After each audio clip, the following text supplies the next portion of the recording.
Breaking news in the Continental Football League with the announcement of a new team. The Indianapolis Capitals were announced to join 2027 lineup again. They were an original team for last season, but they were put on a hiatus.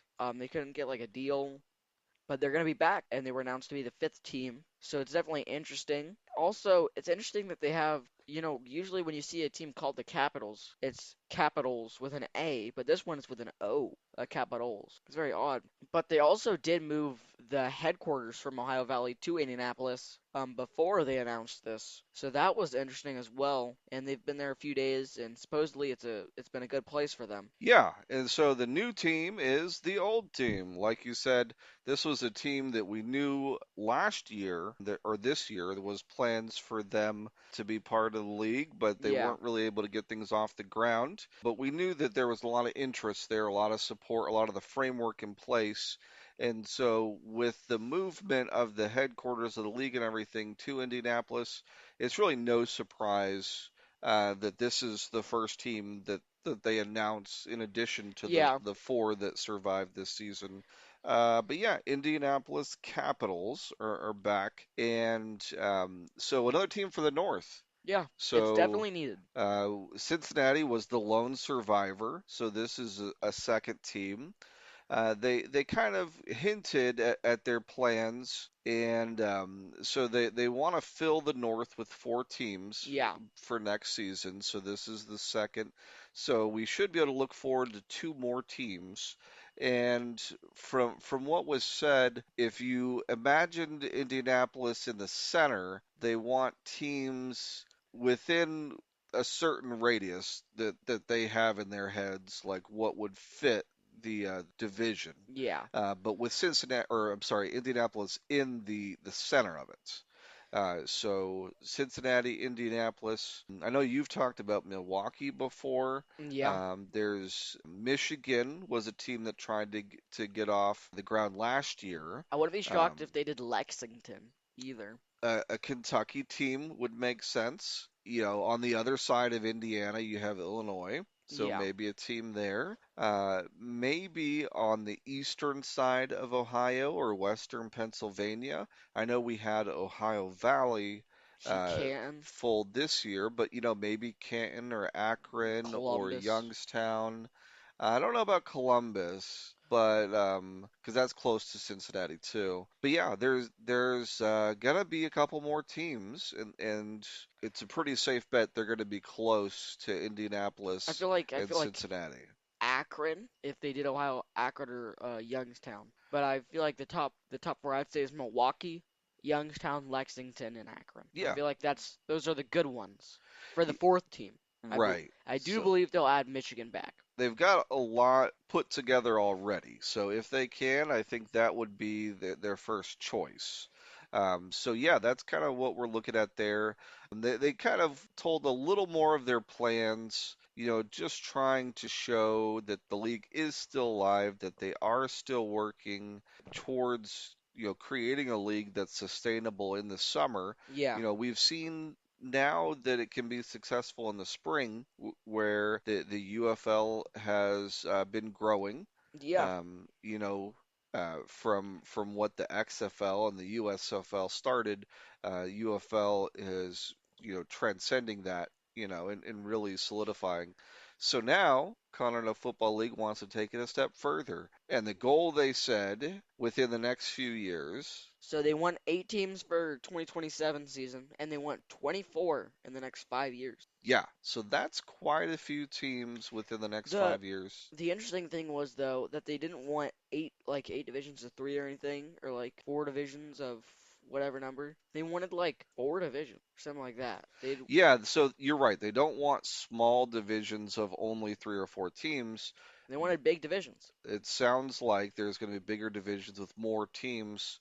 So almost like if you had like a north, south, east, west. It's kind of Uh, like what you see with like the NHL hmm or like the AHL. Yeah, that's true. I think the NHL is a good example.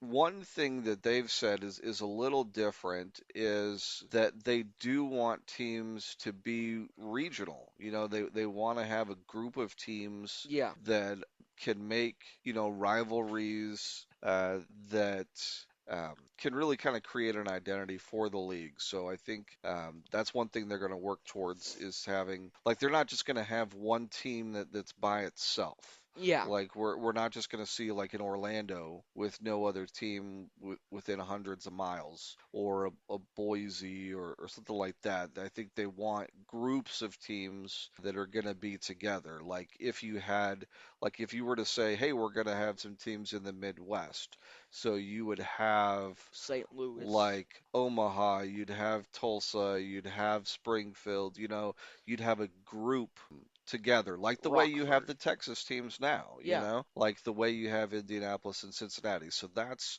the vision they have.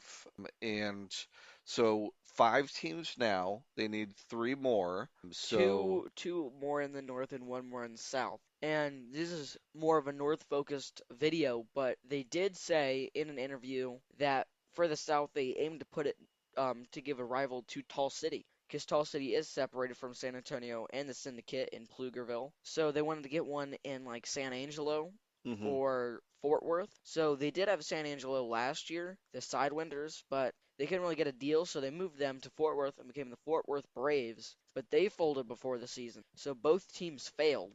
So they really did have the original plan to give Tall City a rival. It just did not work out. mhm. So hopefully they can get one in San Angelo because I'd prefer San Angelo than having another Fort Worth team that fails. Yeah. Because Fort Worth, it's in that Dallas area, and it's going to be hard to try and get a stadium deal in these big markets with teams. Because like you see, like Dallas, they have the Renegades already, and they're not doing well in the UFL. So I don't see a CUFL team doing well in that Dallas Fort Worth area. Yeah, I think it's good to have rivalries. It's to have, 2 teams that are close enough to see each other as competition, to Yeah. want to be superior to each other. But it's tough finding the perfect situation. But that's something, yeah, that hopefully they can find the right team that'll be able to support each other. If they do the side is like San Angelo, I hope they change that name. I do not like the idea of having San Angelo Sidewinders.